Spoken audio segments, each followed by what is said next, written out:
प्रधानमंत्री नरेंद्र मोदी ने अयोध्या में राम मंदिर की जो प्राण प्रतिष्ठा की, उसी के साथ साथ राम पथ का भी उद्घाटन हुआ था। और राम पथ बनने में कम से कम 844 करोड़ रुपए का खर्चा आया था। लेकिन दोस्तों, अभी आप स्क्रीन पर ये जो तस्वीरें देख रहे हैं, ये उसी राम पथ की है। और राम पथ को बने हुए अभी लगभग 6 महीने भी पूरे नहीं हुए और राम पथ का ये हाल हो रहा है। और इस पर लगे भ्रष्टाचार के आरोप सरकार पर विपक्ष और भी कई लोग लगा रहे हैं। इस पर कई सारे सवाल उठ रहे हैं, जनता भी सवाल कर रही है और विपक्ष भी अपनी तरफ से काफी सवाल उठा रहे हैं। सवाल ये उठ रहा कि आखिरकार 844 करोड़ की लागत में बना यह रामपथ पहली ही बारिश क्यों नहीं झेल पाया। अभी तो उत्तर प्रदेश में मानसून ढंग से भी नहीं आया था। थोड़ी सी बारिश क्या हुई कि रामपथ में जगह जगह गड्ढे दिखाई देने लगे। लोग परेशान हो गए कि आखिरकार ये कैसा रामपथ बना है। क्योंकि आप सोचकर देखिए कि अगर कहीं गांव शहर में भी नॉर्मल सा रोड बनता है, इतनी जल्दी तो वो भी नहीं बिखरता, इतनी जल्दी तो वो भी नहीं ऐसे धंसता जिस तरह से इतना विशाल रामपथ धंस गया। हालांकि बड़े बड़े दावे किए गए, बोला गया कि यह रामपथ एक तरह से रिकॉर्ड स्थापित करेगा, यह रामपथ दुनिया के लिए मिसाल होगा। लेकिन यह मिसाल पहली ही बारिश में जिस तरह घुसती नजर आ रही है, उसको देखकर कहीं ना कहीं भ्रष्टाचार की बू भी आ रही है।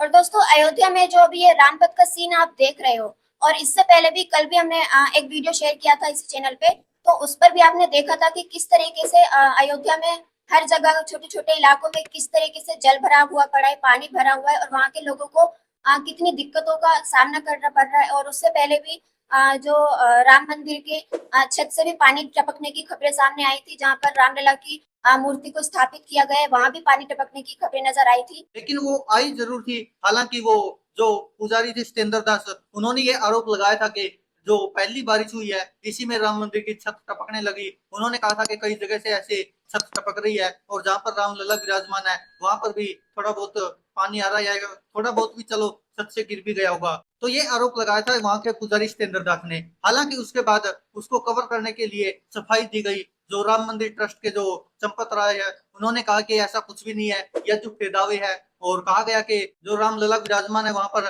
कोई पानी का टपका तक नहीं है। और हालांकि कुछ रिपोर्ट जो मीडिया की आई थी उसमें यह भी दावा किया गया था कि जो राम मंदिर में पानी आया हुआ है या जो छत से टपकने का दावा किया जा रहा है, वो छत से नहीं बल्कि जो पीवीसी की पाइप है वो खुली रह गई, शायद उन्हीं से पानी आया है, ऐसे कवर किया गया। हालांकि अभी ये दावा सच्चा कितना झूठा कितना ये तो नहीं कह सकते। लेकिन इतना तो तय है कि राम मंदिर में भी पानी जरूर था। जहां पर श्रद्धालु जा रहे थे राम मंदिर में तो देखा जा रहा था कि पानी के अंदर से गुजर कर जा रहे थे। जो राम पथ है उस पर भी पानी था। और जो अयोध्या का तो आपने देखा ही होगा, बुरा हाल था। और जिस तरह से लोग वहां के परेशान है, और शायद यही कारण है कि भारतीय जनता पार्टी को भी हार का सामना करना पड़ा था। क्योंकि दावे बड़े बड़े किए गए, टीवी चैनल्स पर बड़ा बड़ा दिखाया गया, दुनिया में एक तरह से डंका बजाया गया कि ये राम पथ बन गया, ये अयोध्या में राम मंदिर बन गया। और भारतीय जनता पार्टी के बड़े बड़े नेताओं ने बड़े बड़े दावे किए कि देखिए कैसे अयोध्या में विकास की लहर चल रही है। लेकिन जब पहली ही बारिश आई तो उन्हीं लहरों में विकास बहता हुआ भी नजर आया। और उसी का परिणाम है कि ये रामपथ में इतने बड़े बड़े गड्ढे दिखाई दिए। और दोस्तों, जैसे भ्रष्टाचार की बात होती है तो कोई भी सरकार हो, भ्रष्टाचार की बात हर सरकार में होती है। लेकिन इस सरकार के बाद, जैसे जब से मोदी सरकार बनी है, तो ये कह नहीं सकते कि थोड़ा ज्यादा हो गया, ये तो हद से ज्यादा हो गया। क्योंकि कहीं भी कोई बात होती है कि भ्रष्टाचार के आरोप लगे या यहाँ कहीं ऐसा हुआ है, गलत हुआ है। लेकिन अयोध्या में जो हो रहा है वो तो सरासर आप कह सकते हैं कि बिल्कुल भ्रष्टाचार की प्रकाष्ठा है। और अयोध्या में जो बारिश है, जो रामपथ मार्ग पूरी तरीके से जैसे टूट गया है, और उसके आसपास की जो गलियां हैं वहां भी पानी भरा गया है, घरों में पानी घुस गया है, लोग बहुत तरीके से परेशान हो रहे हैं। और ये नई नवनिर्मित सड़क है जो इस तरीके से टूट चुकी है, इसकी तस्वीरें आपके सामने है। और अब सरकार को की तरफ से इसके लिए जवाबदेही होनी चाहिए, लेकिन सरकार क्या कहेगी ये तो आपको ही पता है। और जो उनके टीवी चैनल है, जो गोदी मीडिया है, वो इसको किस तरीके से कवर करेंगे, हो सकता है वो बता दे कि इसमें भी कुछ फायदा है। जी हाँ दोस्तों, जैसे आपने देखा होगा वो आज तक पर आते हैं ना सुधीर चौधरी जी, वो हर चीज का फायदा ही बताते हैं। अब वो हो सकता है ये भी बोल दे कि देखिए रामपथ के टूटने के क्या क्या फायदे हैं। क्योंकि आपको पता ही है उनको तो हर चीज में मोदी सरकार का तो फायदा ही नजर आता है। और आपको बता देंगे जो ये रामपथ टूटा है, अकेला ये नहीं कि यहाँ पर गड्ढे हो गए हैं सड़कों पर, नहीं, इसके अलावा जो अयोध्या है उसका भी बुरा हाल है। हालांकि बड़े बड़े दावे जरूर किए जाते कि अयोध्या में ये हो गया वो हो गया, लेकिन कहीं ना कहीं योगी और मोदी सरकार दोनों सवालों के घेरे में है कि आखिरकार इतना भ्रष्टाचार हुआ क्यों। आप सोचकर देखिए कि जिस पथ को बनाने के लिए लगभग 844 करोड़ रुपए खर्च किए गए हो, उसके बावजूद भी अगर वो पहली ही बारिश में इस तरह से हो सकता है तो आप समझ सकते हैं कि कितने बड़े तौर पर भ्रष्टाचार हुआ होगा। हालांकि जब मीडिया रिपोर्ट्स पढ़ते जैसे बीबीसी न्यूज वगैरह है तो उन्होंने यह छापा भी है कि देखिए कैसे जो स्थानीय लोग हैं उन्होंने ये दावा किया है, हम बीबीसी न्यूज के हवाले से बता रहे हैं, उन्होंने ये छापा हुआ है कि जो स्थानीय लोग हैं वो कह रहे कि इसको राम मंदिर की प्राण प्रतिष्ठा 22 जनवरी को करनी थी, इसीलिए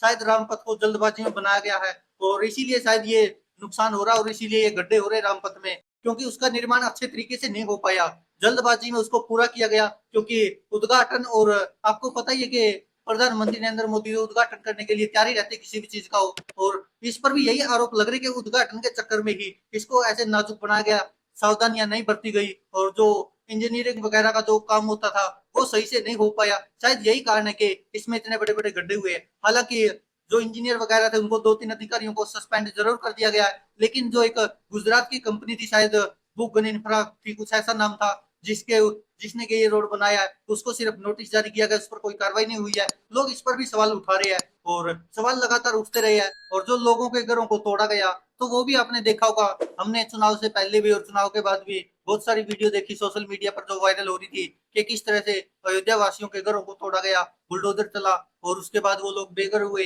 हालांकि मुआवजा वगैरह की बात जरूर सामने आई थी, वो भी किसी को मिला किसी को नहीं मिला, तो उस पर भी सवाल उठते रहे और शायद यही कारण है कि भारतीय जनता पार्टी से अयोध्या वासी दुखी थे और इसीलिए शायद वोट नहीं दिए। और ये अलग बात है कि भाजपा के आईटी सेल और भारतीय जनता पार्टी के समर्थकों को ये बात रास नहीं आई कि आखिरकार हम हिंदू धर्म के सहारे ही पूरे देश में चुनाव लड़ते हैं और जिस राम मंदिर का पूरी दुनिया में डंका बजा रहे हैं वहीं पर भारतीय जनता पार्टी हार गई, तो ये कहीं ना कहीं प्रधानमंत्री नरेंद्र मोदी और मुख्यमंत्री योगी आदित्यनाथ की छवि का भी सवाल था कि आखिरकार अयोध्या में कैसे भाजपा हार गई, और हार भी गई क्या, बुरी तरह हार गई, और शायद यही कारण है कि अयोध्या वासियों ने वोट नहीं दिए। और अभी जो बारिश आई है इसी को देख लीजिए आप, पहली बारिश है मानसून ढंग से आई भी नहीं है उत्तर प्रदेश में और रामपथ का ये हाल हो गया, अयोध्या में गलियों में पानी है, घरों में पानी घुसा हुआ है, अयोध्या वासी बुरी तरह परेशान है और इसको लेकर लगातार सवाल उठते रहे और यही कारण है कि लगातार जो ये मामले आ रहे भ्रष्टाचार के आरोप लग रहे भाजपा। दोस्तों अभी जो खबरें आ रही हैं इस तरह की खबरें नई नहीं है, हमेशा हम कुछ ना कुछ देखते रहते हैं कि कहीं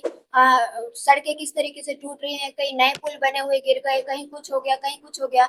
लेकिन अयोध्या में जो राम मंदिर और रामपथ के लिए ये जो दृश्य आप देखने को मिल रहा है हम लोगों को, लेकिन इसके लिए किसी ने भी नहीं सोचा होगा कि अयोध्या में ये सब देखने को मिलेगा, और सवाल उठना तो फिर लाजमी है। विपक्ष भी इस पर आरोप लगाता है, विपक्ष तो ये भी कहता है कि ये सरकार लीक सरकार है, क्योंकि हर चीज में कुछ ना कुछ ये लीक हो रहा है, भ्रष्टाचार हो रहा है। तो अब ये देखना होगा कि सरकार इस पर क्या जवाब देती है, आगे क्या क्या कार्रवाई होती है अयोध्या में। क्योंकि ये तो देखिए विपक्ष इसलिए भी सवाल उठा रहा है क्योंकि पहले पेपर लीक हुए, वो चाहे यूपी पुलिस का नीट का और भी न जाने कितने पेपर, तो लगभग सभी लीक होते आ रहे हैं जब से भाजपा की सरकार आई है। हालांकि पहले भी होते थे, पहले भी आरोप लगते थे भ्रष्टाचार वगैरह के और अभी भी लग रहे हैं, बदला कुछ नहीं है। हालांकि आधुनिक युग आता जा रहा है तो सब कुछ बदलना चाहिए था, लेकिन ऐसा कुछ हुआ नहीं है। ऐसे लग रहा है कि विकास हुआ नहीं, वहीं के वहीं रुका पड़ा है जहां पर कांग्रेस ने छोड़ा था और वैसे का वैसा सब कुछ चलता आ रहा है। और आप देखिए कि विपक्ष सवाल क्यों उठा रहा है, paper leak, stadium leak, Narendra Modi stadium देखा होगा कैसे पानी भर गया था, याद होगा आपको, बड़े बड़े दावे किए गए। तो इस सरकार की सबसे बड़ी खासियत पता है क्या है, ये ना जो मार्केटिंग स्ट्रेटजी उसका बहुत अच्छे से उपयोग करती है। ये वो जैसे आपने सुना होगा ना कहावत है, बड़ी दुकान फीका पकवान, वही सब करती नजर आ रही है, बड़ा चढ़ा कर दिखाते हैं जैसे पता नहीं कि दुनिया में पहली बार ऐसा हो रहा है, लेकिन उसके अंदर कुछ भी नहीं होता और ऐसा ही अब नजर आ रहा है। विपक्ष कहता है कि लीक सरकार, पेपर लीक, स्टेडियम लीक और जो पुल बन रहे वो भी सारे लीक, और जो अभी आपने देखा होगा एयरपोर्ट लीक, जो कल छत गिरी उसकी, जिस तरह से वहां पर पानी नजर आया था, और अभी राम मंदिर को भी कहा जा रहा है कि उसकी भी छत लीक, अयोध्या में जो रामपथ बना वो भी लीक। तो ये सवाल उठते जा रहे हैं कि सारा कुछ लीक हो रहा है, तो इसीलिए तो लीक सरकार कह रहा है विपक्ष। और ये सही सवाल कहीं ना कहीं पहले कांग्रेस सरकार पर भी भ्रष्टाचार के बहुत सारे आरोप लगे हैं, ये नहीं कि पहली बार ही लगे हो, लेकिन सवाल उठता कि आखिरकार ये भ्रष्टाचार रुक क्यों नहीं रहा। और भारतीय जनता पार्टी और प्रधानमंत्री नरेंद्र मोदी जो बड़े बड़े दावे करते हैं उन सबकी हवा निकलती जा रही है। और जो ये रामपथ बना हुआ है, अब आप बताइए कि इतने बड़े बड़े गड्ढों वाला कौन सा 844 करोड़ की लागत में रामपथ बना है, आप सोचकर देखिए कितने बड़े स्तर पर भ्रष्टाचार हुआ होगा। और दोस्तों अभी तो राम मंदिर पूरा बन के तैयार भी नहीं हुआ है, तो आगे आप देख सकते हैं कि तस्वीरें एक के बाद एक सामने आ रही है, तो आगे हमको और क्या क्या देखने को मिलेगा, क्योंकि भ्रष्टाचार जिस तरीके से अयोध्या में खासकर राम मंदिर के आसपास जो भी किया गया है तो वो बहुत ही बड़ा भ्रष्टाचार है। क्योंकि लोगों को उम्मीद नहीं थी कि अयोध्या में भी ऐसा हो सकता है कि जिस अयोध्या के राम मंदिर पर पूरी दुनिया में डंका बज रहा है भारत का, ऐसे बज रहा कि नहीं बज रहा वो तो नहीं पता, लेकिन भाजपा ऐसे प्रदर्शित कर रही है। जिस रामपथ को वर्ल्ड लेवल का रोड कह रहे थे कि इससे तो भव्य कभी आज तक रोड ही नहीं बना कोई, और वही ऐसे अब गड्ढों से आप सुशोभित देख ही सकते हैं किस तरह से है। बड़े बड़े फोटो लगाए गए, चारों तरफ सजावट की गई, लेकिन अंदर क्या निकला वो आप देख ही सकते हैं कि जैसे 4-5 आदमी बिस्तर से घुस जाए, इतने बड़े बड़े गड्ढे हो गए रामपथ में। ये कहीं ना कहीं शर्मनाक है हम सबके लिए, हमारे देश के लिए भी। और अब सवाल उठता है कि आखिरकार इस पर क्या कार्रवाई होगी।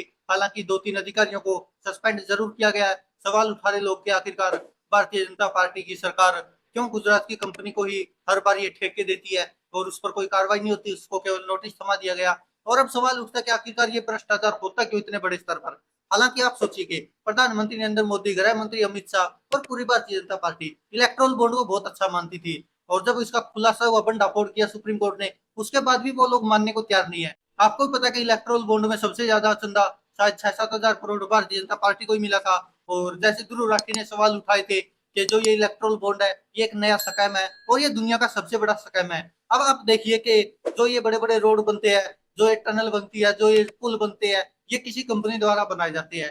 तो वो कंपनी भारतीय जनता पार्टी को इलेक्ट्रोल बॉन्ड के जरिए चंदा देती थी और भारतीय जनता पार्टी उनको फिर ये ठेके देती थी। और जो ध्रुव राठी ने आरोप लगाया था वो बिल्कुल सच साबित होता नजर आ रहा है, जिस तरह से लगातार ये सारा कुछ लीक होता नजर आ रहा है। तो उसके बाद होता क्या है कि भाजपा को भी फायदा, उस कंपनी को भी फायदा। कंपनी को यह फायदा कि उसको सरकारी ठेका मिल जाता था, और मान के चलिए कोई ठेका अगर 100 करोड़ में देना था सरकार उसको 200 करोड़ में दे देगी। और वो कंपनी क्या करेगी, उसको जो भी रोड है या पुल है अगर उसको 200 करोड़ में बनाना होता था उस पर 50 करोड़ लगाएगी, 50 करोड़ या 100 करोड़ खुद खाएगी, 50-100 करोड़ भारतीय जनता पार्टी को चंदे में दे देगी, और भाजपा को भी फायदा, उस कंपनी को भी फायदा। ये इलेक्ट्रोल बॉन्ड का स्कैम था।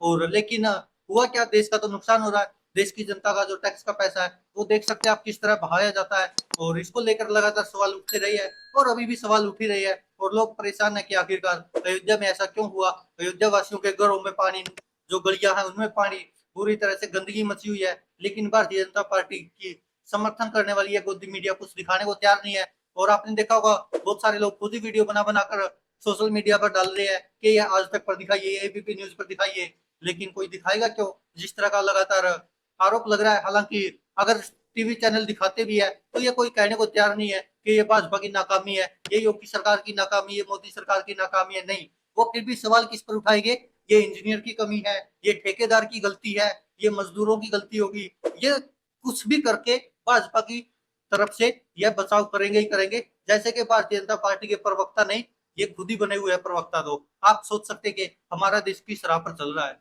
तो दोस्तों इस पूरे घटनाक्रम पर आपकी क्या राय है, आप क्या कहना चाहते हैं और आप ये वीडियो कहाँ से देख रहे हैं, अपनी राय कमेंट बॉक्स में जरूर शेयर कीजिएगा और इस वीडियो को भी शेयर कीजिएगा। फिर इस तरह की नई वीडियो और इस तरह की खबरें हम आपके लिए लाते रहेंगे। इसी तरह जुड़े रहिए हमारे साथ और देखते रहिए सच की आवाज। धन्यवाद।